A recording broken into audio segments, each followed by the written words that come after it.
Party అధ్యక్షుడు KA Paul మాట్లాడుతున్నారు. ఆ లైవ్ చూద్దాం. Very good.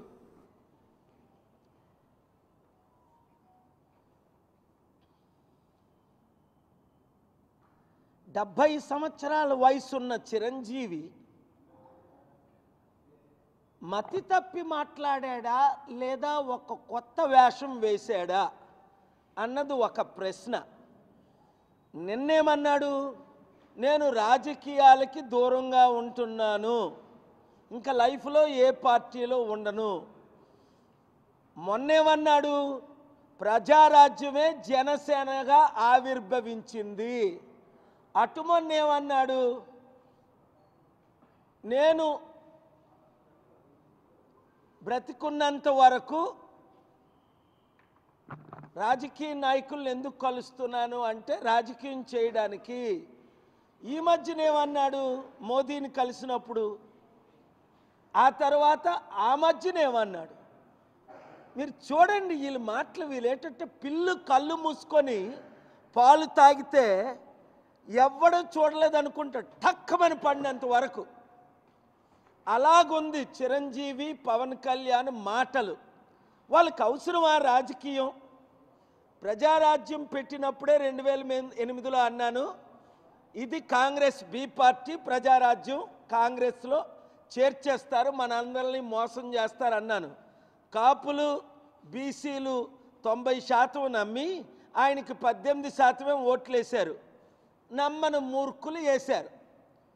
2011లో ప్రజారాజ్యం హోల్సేల్గా Pawan Kalyan youth president, Chiranjeevi president, Allu Aravind, ఈ నాగబాబు ప్యాకేజ్ స్టార్లు అందరూ కాంగ్రెస్లో కలిసిపోయారు. అప్పుడు కాంగ్రెస్ అధికారంలో ఉంటే అప్పుడే నేనేం చెప్పాను, మరలా పవన్ కళ్యాణ్ పార్టీ పెట్టినప్పుడు పవన్ కళ్యాణ్ చిరంజీవి వీళ్ళంతా బీజేపీలో చేరుతారు, అధికారంలోకి వస్తే బీజేపీకి ప్యాకేజీలుగా అమ్మేస్తారు అన్నానా లేదా? ఒకసారి కాదు, 100 సార్లు కాదు, రోజు అంటున్నాను. ఏమైంది?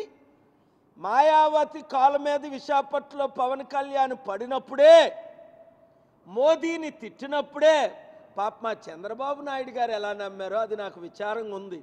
రాజకీయ అనుభవం ఉన్న చంద్రబాబు నాయుడు గారు పవన్ కళ్యాణ్ డ్రామాలో మోసపోయారా, కొడుక్కి మోసం చేసి, లేదా మరలా మిమ్మల్ని జైల్లో పెడతామని జడిపిస్తే ఆయన పవన్ కళ్యాణ్ చెప్పినట్టు దాసుడు అయిపోయాడా? ఇది మాత్రం నాకు క్లారిటీ లేదు.